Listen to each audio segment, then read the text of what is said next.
Agora eu vou conversar com o deputado estadual Sinésio Campos, que também é presidente estadual do PT, do Partido dos Trabalhadores, e também está atuando como presidente da CPI da Amazonas Energia. Bom dia, deputado, seja bem-vindo ao nosso programa.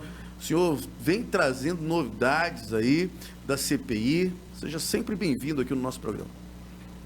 Bom dia, Alex, bom dia, Amanda, Chama, né? Mais uma vez aqui, trazendo notícias boas também, né? Porque eu creio que a CPI já mostrou para o que veio, né?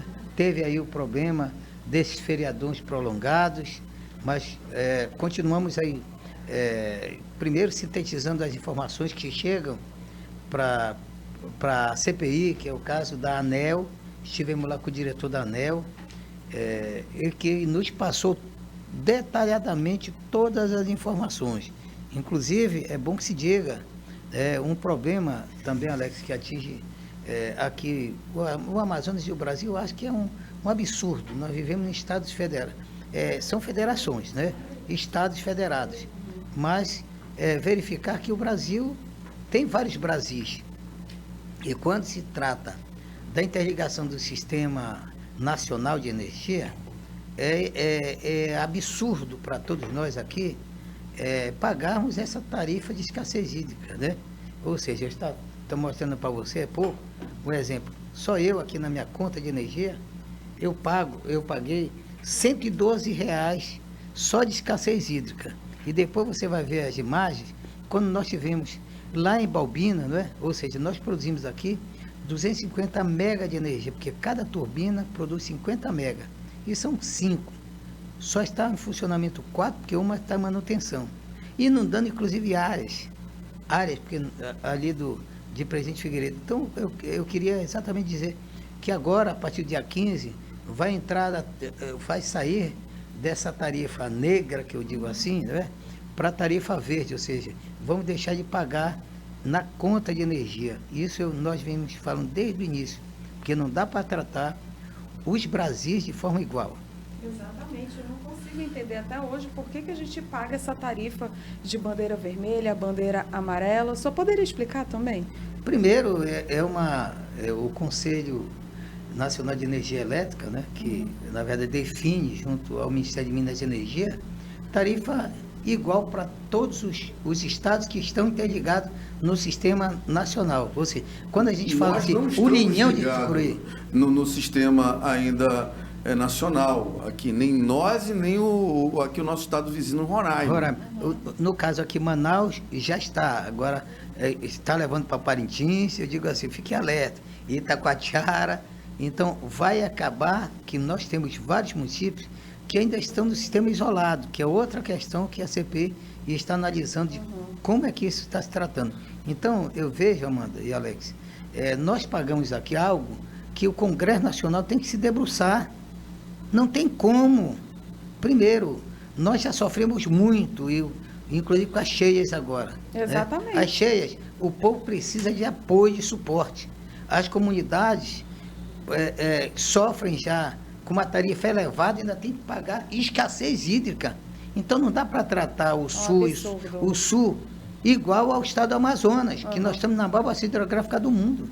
Então eu vejo que a CPI está se debruçando, está batendo firme, levamos isso junto à ANEEL, e agora tem uma decisão lá, mas que eu vejo que 20% de redução da nossa tarifa de energia vai acontecer. E eu espero que... Você fala em 25%, deputado, tirando essa tarifa hídrica, mas só lembrando que essa tarifa vai ser do Brasil, não é uma tarifa local, é uma tarifa a nível Brasil. Então, estávamos pagando porque os grandes estados do Brasil estavam aí com racionamento de água ali. Então, aí o Amazonas acabou pagando essa conta para o restante do Brasil. É importante que a população entenda que nós ajudamos, por exemplo, São Paulo, a pagar a tarifa mais cara, porque nós ajudamos os outros estados. Então, o que está sendo feito? Isso eu não sei se é de competência da Assembleia Legislativa, porque é federal. O que está sendo feito? Porque realmente aqui são vários Brasis. Por exemplo, nós estamos no Amazonas, que o Amazonas não é estrada, é rio. Então, o que está sendo feito em nível nacional para que o Amazonas não tenha que pagar essa tarifa? Olha, Alex, vem uma incongruência que existe. O IPI, que é o Imposto de Produtos Industrializados da Zona Franca de Manaus, São Paulo, o Sul e o Sudeste, são contrários, porque nós continuamos tendo esses incentivos. Por que os congressistas de lá também dizem o seguinte? Lá também no Amazonas vocês produzem chuva permanentemente, então não tem problema de escassez hídrica. Por que o Amazonas também não tem essa compensação? Eu acho que isso é um debate bem intenso e bem interessante. Por que nós temos que ajudar São Paulo a pagar a conta de energia e agora São Paulo, que é um dos estados que mais ataca a Zona Franca de Manaus, isso historicamente, exatamente. Por que a gente não pode compensar aí o IPI, que sofreu agora aí uma derrota muito grande por parte do governo federal? Então, não tem jeito. Eu vejo que o Congresso Nacional, é um exemplo, a Zona Franca de Manaus, ela recebe o nome de Manaus. Uhum. Amanhã vai se reunir o Conselho de Administração da SUFRAMA, né? Então, é bom que se comece... Sem representantes do governo federal, então, que é um desrespeito com o povo do Amazonas. Porque eles não querem encarar o que eles fizeram. Isso foi um ato covarde. Primeiro, nós vivemos uma área isolada. A questão, se você observa, as empresas para se instalarem aqui, precisa ter incentivos comparativos que, na verdade, façam com que essas empresas não fiquem no Sul e Sudeste. Então, veja bem, eu entendo que o que estamos tratando hoje da CPI é colocar, inclusive, as cartas na mesa. Dizer que os deputados federais e senadores da Amazônia, têm que também levantar a bandeira. Eu estive agora no Amapá. Belém, por exemplo, Belém, Amapá, todo mundo aqui, não tem escassez de água aqui, de chuva. O norte do Brasil paga uma tarifa mais cara para ali ajudar outros estados que têm escassez de água. Só que essa benevolência não vale para o Amazonas. O imposto, e aqui que fique claro, deputado, que nós não somos contra que se baixe imposto. Claro que nós somos a favor que se baixe imposto, mas nós somos contra quando se quer acabar com o modelo econômico que vem dando certo, sim. E que esse modelo econômico, a longo prazo, vai acabar, sim, se continuar sendo atacado de forma covarde como está sendo atacado. E aí, como eu estava falando, eu presidindo o Parlamento Amazônico, que agora teve semana passada a posse da nova direção, e continuo sendo vice-presidente, e a nossa deputada Edna Alzier, de lá de primeira mulher que assume a presidência do Parlamento Amazônico, lá no Amapá, e lá também tem, próximo de Macapá, da capital, tem uma cidade chamada de Santana. Lá é uma área sulframada. Rio Branco do Acre tem. Então o povo tem que saber que quando a gente fala da SUFRAMA, a gente fala de Zona Franca, nós temos que dizer de forma clara. Não é somente esses incentivos para o Amazonas. O Acre ganha, Roraima ganha, Amapá ganha, Rondônia ganha. São todos esses estados aqui que têm incentivos da Zona Franca de Manaus. Então, só que recebeu o nome de Manaus. Mas esses incentivos estão em outros estados, como eu me reportei, lá em Santana, pouco mais de 80 quilômetros de Macapá, da capital, tem uma área de livre comércio. Então, por que esses senadores, deputados federais aqui, também não enfrentam? Até porque os números são muito inferiores. Agora, o enfrentamento que nós temos que tratar, e quando se discute com os senadores, deputados federais, dizem, não, vamos entrar com uma ação direta de inconstitucionalidade. E as pessoas dizem assim, senadores mesmo dizem, que eu ouvi eles falando nas entrevistas, pode ganhar ou pode perder. Eu pergunto, o que existe? Por que tem a Constituição? Se está amparado na Constituição Federal, uma ação direta de inconstitucionalidade... Eu acho que demorou. Demorou muito, demorou muito. Exatamente, tá? Se demorou para se entrar no STF, ficou naquele negócio do diálogo, vamos acreditar no que o presidente vai falar, enfim... Eu acho que deveria ter entrado logo no STF, não ia mudar nada. Não mudaria nada. Vamos estourar o diálogo. Gente, o que está em jogo aqui neste momento são empregos, são vidas de pessoas que precisam diretamente dos empregos na Zona Franca de Manaus. Bom, legal, eu não sou aqui terrorista para dizer que vai acabar os empregos amanhã. Não posso fazer isso. Fazemos jornalismo com responsabilidade. Mas, a longo prazo, isso vai acabar com a Zona Franca de Manaus. Não é longo prazo, Alex. Médio prazo. Não é longo prazo, Alex, eu vou te ajudar, que eu sei que você tem um papel de jornalista e o meu papel como parlamentar. Eu quero dizer, não é somente por conta da minha imunidade parlamentar, mas aqui os incentivos fiscais também vêm por parte do governo do Estado, zerar o ICMS. Ou seja, as empresas aqui não tem mais que cobrar do Estado, do governo do Estado do Amazonas, um exemplo, remissão de tributos.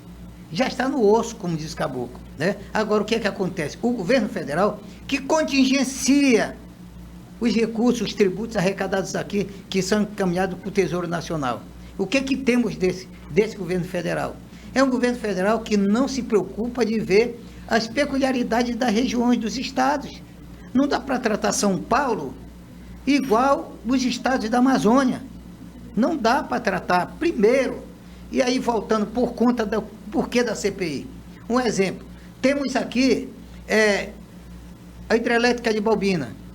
Imagina bem, quando enche, inundou várias áreas que vocês têm as imagens aí. Outro detalhe aqui, se você vai fazer qualquer tipo de projeto de integração para a nossa região, sempre tem o governo federal dizer não. Onde é que está a 319? Já foi concluído? Né? Não foi e não vai ser nessa gestão que será concluído. Então o que eu vejo aqui? É o momento... Mas também não foi concluído na gestão do PT, deputado. Do PT e de outros governos. Eu digo aqui que, independente de quem esteja sentado na cadeira do governo federal, tem que ter um olhar diferente, porque o que se tem? Tem um olhar diferente para os estados. Nós aqui da Amazônia, eu sempre digo o seguinte, temos que preservar emprego, renda, mas temos que preservar as pessoas que vivem aqui na floresta. Nós não somos mendigos do governo federal. Quando se fala de escassez hídrica, eles tratam aqui o Amazonas como se trata lá São Paulo. Agora, quando reduziu agora, a partir do dia 15, na nossa conta de energia, na minha aqui que eu estou mostrando, eu não estou pegando de terceiro, só eu estou pagando aqui R$112 de escassez hídrica, enquanto que nossos irmãos hoje precisam do suporte, onde as alagações estão acontecendo, os municípios aí, prefeitos que não têm condições de sequer colocar pontes de madeira para as pessoas andar. Então, e aí a gente paga isso aqui, é diferente o que acontece em outros estados. Então, eu creio que nessa saída da escassez hídrica agora, a partir desse mês, eu até faço uma provocação, que a gente possa discutir exatamente essas bandeiras em nível nacional. E eu quero também, Alex, abrir já o destaque. Eu acho que importante essa discussão. Já que eles querem apertar nosso calo lá em cima, por que a gente não pode apertar o calo aqui embaixo? Mas essa articulação tem que ser uma articulação da bancada do norte do Brasil. Porque exatamente, todo o norte do Brasil paga uma conta que não deveria pagar. Tem que ser uma articulação de Belém, de todos os estados que compõem aqui a região norte do Brasil. Exatamente isso aí eu falo no Parlamento Amazônico, que congrega as 9 Assembleias Legislativas da Amazônia Brasileira. Eu creio que esse debate eu tenho travado nas reuniões itinerantes, que inclusive vai um pouco mais além. O Maranhão também faz parte da Amazônia Legal, Mato Grosso também faz, Tocantins faz parte da Amazônia Legal, Então eu vejo que e é uma região produtiva, mas se vocês chegam um pouco aqui mais para baixo, é o que eu digo, sempre tem que ter plano de contingência, porque nós temos tanto a cheia dos rios como a vazante, nós sofremos muito e não temos muitos investimentos do governo federal. É só avaliar o que vem aqui. É agora reduzindo o IPI, e que agora é algo muito danoso, e eu te digo mais, Alex, as empresas algumas já foram, e outras estão percebendo que só não vão de imediato porque tem já investimentos na parte de infraestrutura. De infraestrutura. Mas se for fazer o comparativo do que eles ganham aqui, uma fábrica ou indústria aqui, o que seja instalado em algum município do entorno de São Paulo, eles vão preferir ir para lá. Só vale a pena ficar aqui se for através dos incentivos. Isso é claro que empresa nenhuma fica aqui se não tiver incentivos. O senhor diz de forma muito clara que realmente eles não vão embora agora porque tem a questão estrutural. E isso me leva a dizer que a Zona Franca de Manaus acaba não a curto prazo, mas a médio prazo. Olha, Alex, e agora para você ter uma ideia, outra curiosidade aqui que é bom que se diga.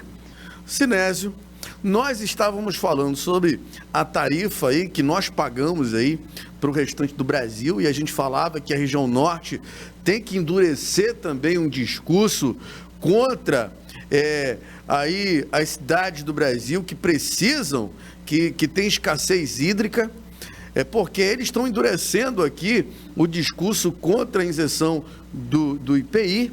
Mas eu te faço uma pergunta. A gente percebe que tem algumas autoridades amazonenses que têm a síndrome do vira-lata. E aqui que me perdoe aí os vira-latas, tá? Mas ficar banando o rabo para o presidente da República. Eu até acho que o presidente da República tem muitas coisas positivas no seu governo. Mas a gente, quanto amazonense, nós não podemos, em hipótese nenhuma, nesse momento, ter síndrome de vira-lata. Nós precisamos mostrar nossa grandeza nesse debate, que é um debate de união de todos os amazonenses, independente de esquerda, de direita, de centro, para defender a Zona Franca de Manaus. O que está em jogo são vidas, são empregos. É isso que está em jogo aqui. Mas, da última vez que o senhor esteve aqui, deputado, nós falávamos sobre os medidores. E o senhor falou, inclusive, sobre um suposto superfaturamento na compra desses medidores. Essa novela, como é que ficou? Olha, a Amanda acompanhou a produção de medidores aqui da Zona Franca de Manaus. Olha aqui a contradição. Enquanto que produzimos medidores aqui na Zona Franca, a Amazonas Energia estava comprando de fora. E um detalhe, e a Amanda ela pode falar por conta até de forma imparcial, né? Que ela viu, nós temos aqui produção de medidores inteligentes, que inclusive tipos de medidores, né? Algo que pode ajudar muito o cidadão, que não é esse medidor aéreo, esse medidor sem vergonha que foram colocados, que custa na média, segundo na própria CPI, os técnicos falaram, R$1.000, colocando fiação, colocando a instalação, no mínimo sai em torno de R$1.500. E eles falaram lá na própria CPI... Isso a Amazonas Energia... Que queria chegar, a Amazonas Energia queria chegar para instalar 100 mil medidores. E a CPI foi em busca, primeiro, para que não ficar somente no discurso, para dizer o seguinte, vamos colocar esses medidores para melhorar, a qualidade da luz, coisa... Era papo furado. Só existe em São Cristóvão, na favela do Rio de Janeiro, onde a milícia, onde o narcotráfico não deixa como é que se diz, os trabalhadores lá irem medir o consumo. Agora eu te pergunto... Quer dizer que a expertise deles era a do narcotráfico? E isso é muito, muito grave, hein? Essa denúncia que o senhor faz neste exato momento, deputado. Quer dizer que a Amazonas Energia foi procurar expertise do tráfico de drogas. Exatamente, foi lá que eles foram buscar, e o que foi que eu disse? Como teve uma decisão da Justiça, da primeira e segunda instância, suspendendo a instalação de mais medidores, que chegaram a 13 mil, eles falaram que iam continuar.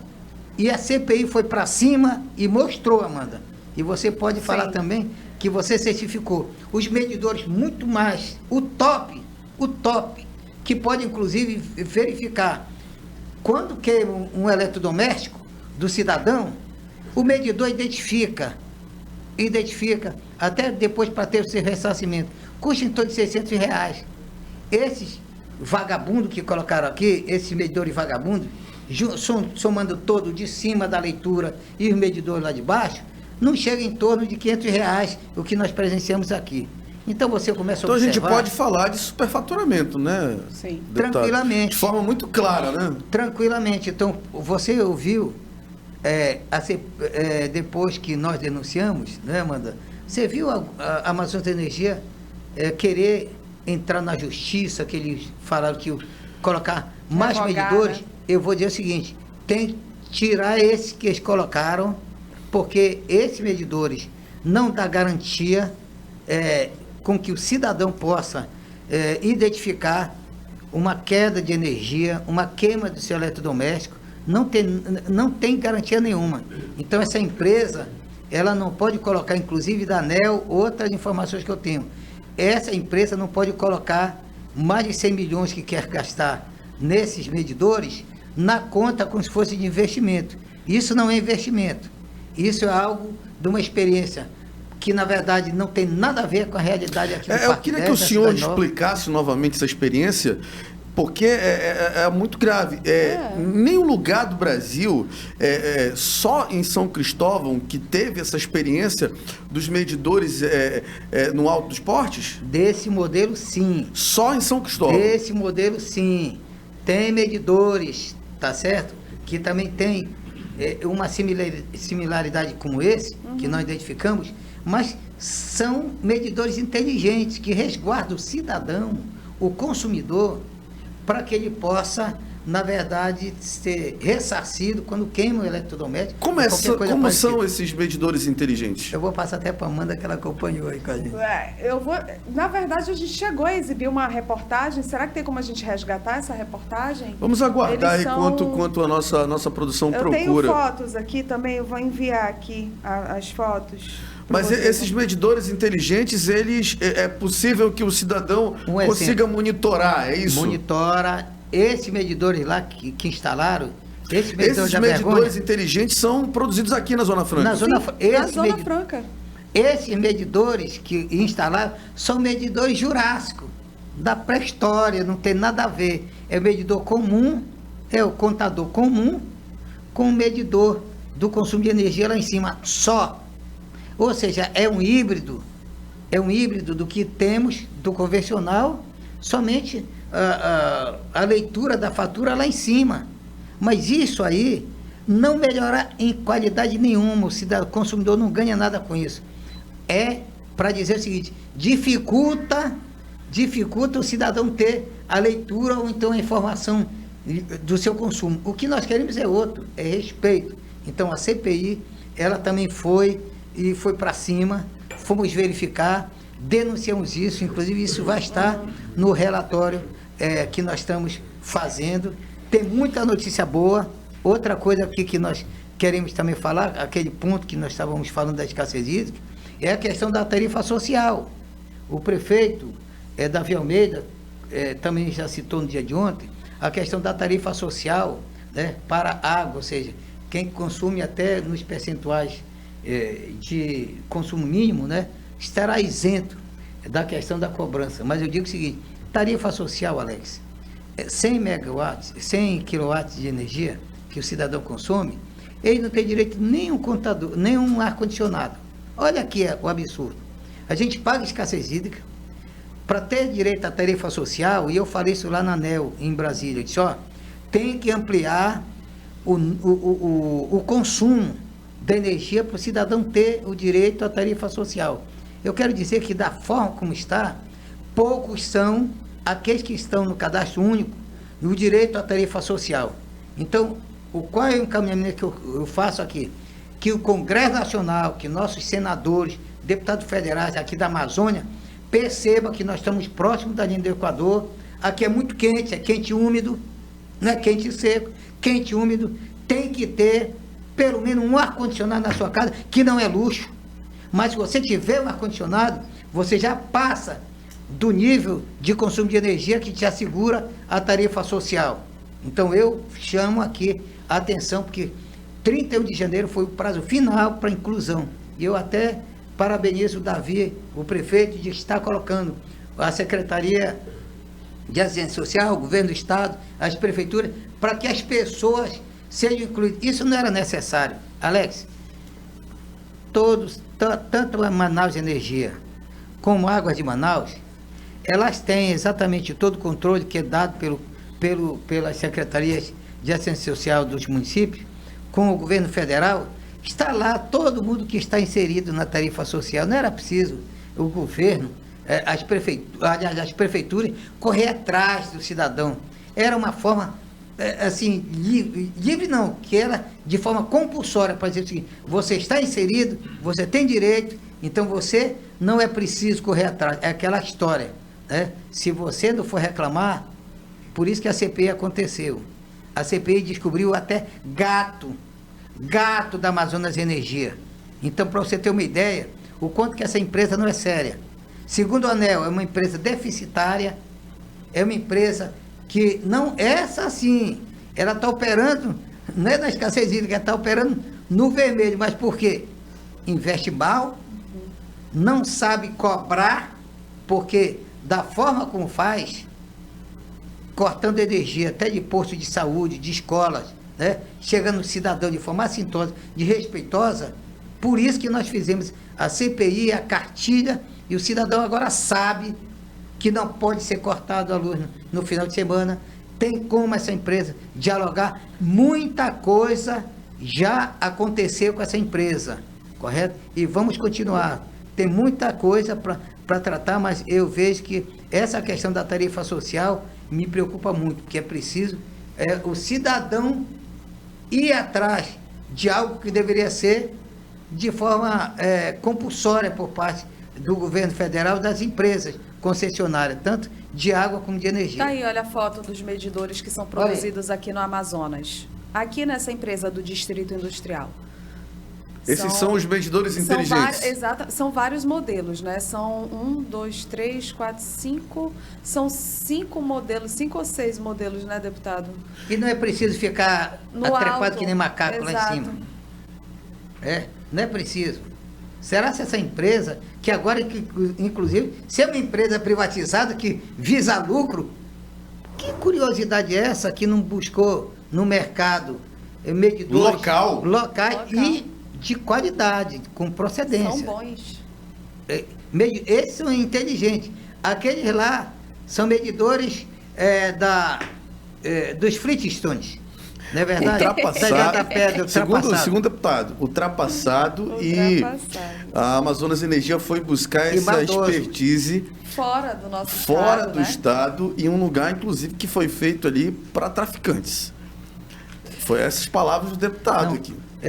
Para dizer o seguinte, porque lá está menos morto, tem muita gente decente. Eu digo assim, eles fizeram... Está voltando atrás do deputado, né? Não estou. Eles utilizaram essa experiência lá no Morro de São Cristóvão, porque eles argumentam que não é possível fazer a medição do consumo por conta que tem a milícia armada, o narcotráfico, que não deixa eles entrar no morro. Não deixa eles entrarem no morro. Então, isso aí, eles podem fazer de forma distante. Correto? Mas que não é o caso do Parque 10, não é o caso da Cidade Nova. Então, não é o caso, inclusive, se querem mudar medidores, que seja do consentimento do cidadão, inclusive medidores muito mais baratos aqui que tem na Zona Franca de Manaus. Deputado, vamos falar de política agora.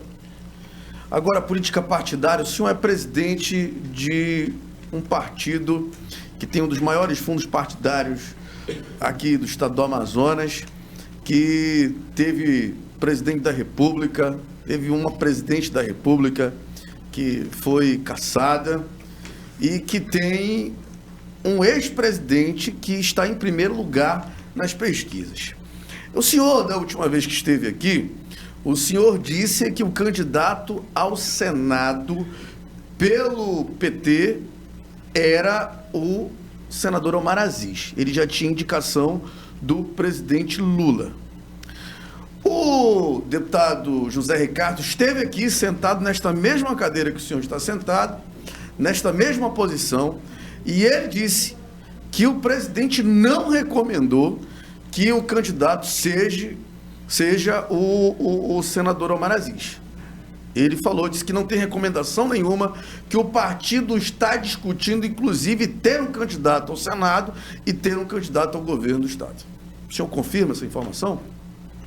Olha, Alex, o PT tem 20 mil filiados em Manaus e tem em torno de 20 mil no interior, nos municípios. Ou seja, o PT aqui no Amazonas tem em torno de 40 mil filiados. E desses 40 mil filiados, com mandato ou sem mandato, correto? As pessoas podem falar e emitir a sua opinião. Eu aqui, filiado do PT, mas eu tenho uma incumbência de ser responsável com o partido. Eu represento o institucional. Então eu não posso ser leviano, como qualquer um militante, qualquer filiado pode emitir opinião. Eu quero que o PT apoie fulano, apoie ciclano, apoie Beltrano. Eu não posso fazer suposição. E até pelo bem da verdade, eu sou contra fake news. Eu sou contra fake news. Mentiras falsas. E o PT, principalmente as lideranças políticas, sabem que no dia de ontem, e quem não sabe é bom atualizar, no dia de ontem, o Grupo de Trabalho Eleitoral Nacional do PT reuniu e aprovou por unanimidade que o PT do Amazonas não terá candidato majoritário. Isto tem algum desdobramento antes. Tem desdobramento, qual é? Isso já está confirmado. O PT do Amazonas não terá candidato próprio. O GTE então, Nacional, o Grupo de Trabalho Eleitoral já definiu. Agora, quem calma. trabalhava para ter candidatura própria era o ex-senador João Pedro, que trabalhava para ser o candidato do PT ao governo. E é importante de dizer, eu estou trabalhando com informação correta, que eu, como presidente estadual, eu estaria quebrando todo tipo de regra, e que o PT, quem é do partido, tem resoluções, comissão de ética e tudo. Então, quem vem falar e verdades, tem exatamente como depois sofrer sanções quando não fala o que é o real.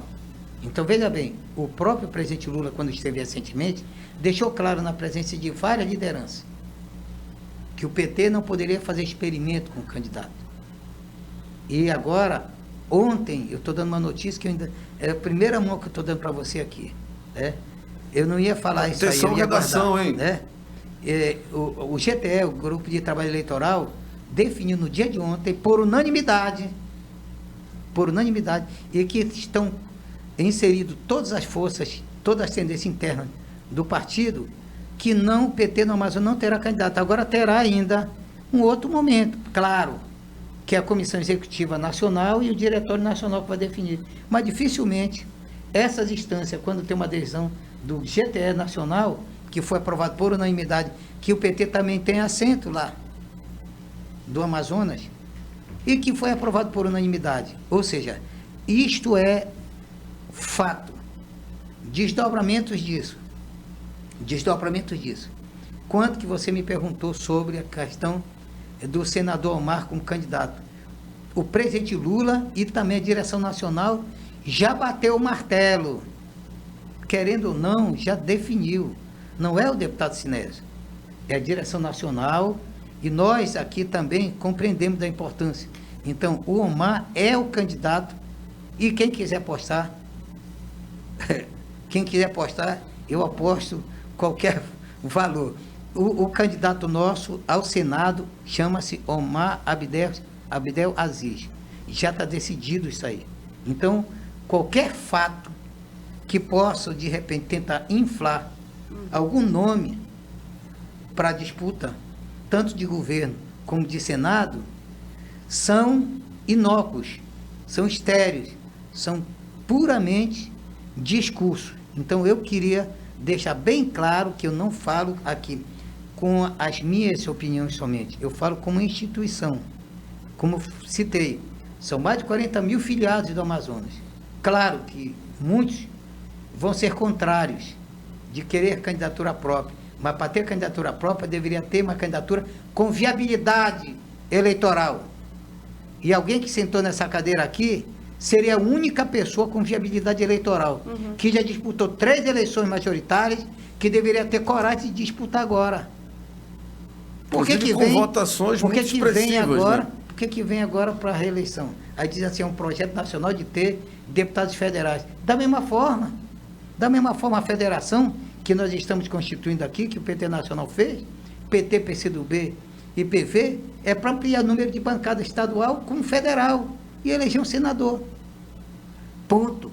E nesse ano, a eleição é somente de uma vaga para o Senado. E o presidente Lula tem consciência da importância do Omar lá no Senado, a sua recondução como senador da República, para manter a governança, para manter o apoio a um futuro governo do presidente Lula. Isso está claro. E também aqui temos um deputado federal, ampliar a bancada dessa federação, fazer mais de um deputado federal. Esse é o projeto. O resto são ilações. Deputado, semana passada o presidente Lula participou de um jantar em Brasília. Inclusive, nesse jantar, iriam participar 2 senadores, mas acabou que foi só o Omar para esse jantar. Mas no dia seguinte, Lula e Eduardo Braga tiveram um encontro. Um jantou, tomou café. Exatamente. Um jantou e o outro foi tomar café. Mas no encontro, o senador Eduardo Braga disse em suas redes sociais que o encontro foi para discutir ali a Zona Franca de Manaus. A gente sabe que a Zona Franca de Manaus, obviamente, que teve no debate. Mas a gente sabe que, neste momento, o senador Eduardo Braga procura aí, ampliar ali o seu leque de apoio para uma candidatura majoritária ao governo do Estado. Qual é a possibilidade do Eduardo Braga, que o Eduardo Braga e o PT, que o Eduardo Braga sirva como palanque do presidente Lula aqui no Amazonas? Olha, primeiro eu queria ser, como todos nós queremos ser, uma mosquinha, ou então um carapanãzinho ali para ouvir que papo rolou. Como eu não estava lá, eu quero dizer que é o seguinte, tem 4 candidatos aqui, tem o Wilson, Ricardo Nicolau, tem aí o Amazonino e tem o Eduardo Braga. Eu creio que o que está definido agora é que o PT não terá candidatura própria. Mas o Wilson Lima está mais próximo ali do presidente Bolsonaro do que do presidente Lula. E o que está definido é que o palanque estará sendo feito aqui do majoritário do Omar para baixo, correto? Não está em discussão, não entrou em discussão em nenhum momento, e aqui eu tenho que ser verdadeiro, né? Não está em discussão ainda que candidato ao governo. Candidato ao governo, a certeza que eu dou aqui é que o PT não terá candidatura própria, correto? Ele vai apoiar, então? Pode ou não. Pode ou não, porque o que temos a garantia... Mas o senhor não acha que sem senador, candidatura... Olha, o Omar é o candidato ao Senado, é candidato majoritário. O presidente Lula fica enfraquecido aqui no Estado? Ao contrário. Ele pode ter vários palanques? Eu creio que nenhum. Eu creio que o palanque que eu estou defendendo que seja o palanque do majoritário, que é o Omar, para que a gente possa fazer a campanha do presidente Lula. Sim. Correto? Eu creio que, como eu estava falando para você... Então, o senhor defende que o palanque seja o palanque do Omar, mas sem ter cabeça de chapa e sem apoiar nenhum candidato ao governo do Estado. Isso é o que o senhor defende, não é o que a Nacional vai determinar. Não, é isso mesmo? Não, eu quero dizer para você que eu não defendo nada até agora. O senhor falou isso agora há pouco. O que eu assegurei que o PT não tem candidato próprio. Ponto. Não tem candidato próprio. Se o PT terá apoio a algum candidato majoritário, vou aguardar a posição, o encaminhamento da Nacional. O que tenho a certeza que o nosso candidato majoritário chama-se Omar Aziz, que você sabe que senador é candidatura majoritária. Então teremos candidato majoritário? Teremos, mas de senador. Que pode ser o palanque. Pode, claro, tranquilamente. Pode ser o palanque. Por que não? Porque aí tem a federação do nosso partido, PT, PCdoB e PV, tem também a federação do Omar, que estão definindo também. Está definido o vice do Lula também, que com o o PSD, PSB do Serafim aqui. Imagina bem, Alex, agora você é até muito mais claro. Olha, o PSB não está na nossa federação, mas está coligado. Né? O PSB deu o vice, que foi o Geraldo Alckmin. Aqui não teremos problema de estar fazendo uma coligação da nossa federação com o PSB, no palanque do Lula. Como também não teremos dificuldade com o PSD do Omar. O Omar já é o candidato automaticamente. Olha aqui, nós já temos 3 partidos da nossa federação, temos o PSB do Serafim e temos aqui o PSD do Omar. Nós já temos aqui 5 grandes partidos para fazer um grande palanque ao presidente Lula, que é a candidatura majoritária do Senado. Ponto. O PT não está aqui colocando com balcão de negócios quem vai ser o candidato, quem será o candidato a governador. O que temos, o projeto que não terá candidatura própria e que a federação do PT fará coligações com os partidos que são aliados nacionais, que é o PSB, que aqui são aliados nossos, que é o Serafim, o PSB do Serafim, e do PSD, que seria até incongruente nós não estarmos juntos. A coligação aqui no Estado vai acontecer com o PSD e com o PSB e com nossos 3 partidos que já estão na federação. E aí temos um palanque robusto para fazer a campanha do presidente Lula. Nós temos uma prioridade ao presidente Lula, tendo em vista que tudo que você está vendo agora do IPI, que nós discutimos há pouco, o presidente Lula, quando estava com também a Dilma, prorrogou a Zona Franca de Manaus. Mais 50 anos. Mais 50 E você viu o Lula, quando esteve aqui, e vem em breve aqui, esteve 13 vezes. Não foi para fazer motociata como queriam, para passar na frente do cemitério em plena Covid, como queria fazer o atual presidente. Né? Quando veio aqui, foi para inaugurar ponte sobre o Rio Negro, conjuntos habitacionais, milhares de casas hoje, cidadão, 1, 2, 3, até o 13º, entregar conjuntos habitacionais para o Ranceniano na colônia Antônio Aleixo, levar o Luz para Todos, que aqui é uma vergonha, o quanto que o Luz para Todos, inventaram o Luz da Amazônia, que era para levar energia fotovoltaica para os municípios. Isso não chegou, não está chegando. Então, é um governo que, na verdade, não deu nada de resposta. Então, nós temos, sim, deputado, nós temos um palanque muito consolidado, correto? Um candidato ao Senado, as coligações que estão sendo colocadas de forma muito clara, e a gente tem muito para falar. E digo mais para você, parar somente no que já foi feito não é a meta que nós defendemos. Nós temos agora, e sempre defendi, uma nova matriz econômica para a nossa Amazônia, o nosso Estado, para fortalecer não somente quem vive na capital, como no município. É o caso da quebra do monopólio do gás, é os investimentos numa indústria de fertilizantes, que agora a questão do potássio, que eu falava há 20 anos, está acontecendo. Então, tem vários outros, Alex, vários rumos que dá para a gente dizer para o governo federal: olha, não adianta somente vocês tirar o IPI. Nós vamos ter também uma indústria de fármacos, uma indústria de perfumes aqui com as nossas essências. Então, temos que fazer um novo modelo econômico para o nosso Estado, levando em consideração a capital com a questão do turismo regional, mas com uma vocação para o turismo internacional aqui na nossa região. Então, temos toda uma possibilidade aí, que eu vejo que é o momento da gente dizer o seguinte ao governo federal. Eu tenho falado muito isso aos nossos líderes nacionais do PT. Eu disse: olha, a Amazônia, ela não é somente clorofílica, ela não é somente o verde, ela tem o amarelo, são nossas riquezas minerais.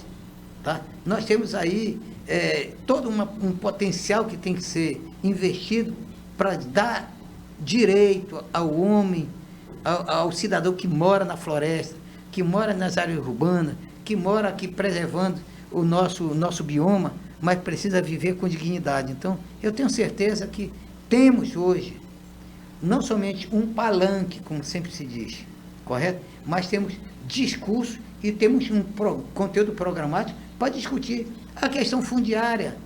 Grande parte das nossas terras aqui, Alex, ainda está com a União. O INCRA está aí e pouco é feito sobre reforma agrária. Regularização fundiária, pouco é feito. Então, queremos dizer, a Amazônia, né, estão arrancando algo que estava nos sustentando que era a Zona Franca de Manaus, o que o governo federal vai dar em troca? Ou será se a Amazônia não faz parte mais do Brasil? Então, esse debate que eu estou muito preocupado, porque eu creio que se a gente for fazer somente o debate político personificando, trabalhando com pessoas, e pessoas são governos, e governos são transitórios.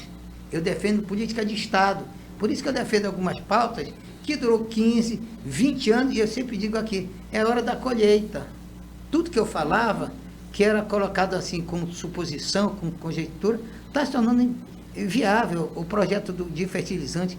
Foi preciso uma guerra na Ucrânia, que ainda, há pouco eu estava vendo as imagens, ainda está tendo matanças, mortes lá na Rússia, na Ucrânia. Quando eu falava da Bielorrússia, que é de lá que vinha o potássio, as pessoas diziam, será? Onde é que fica mesmo? Foi preciso estourar uma guerra para o Brasil se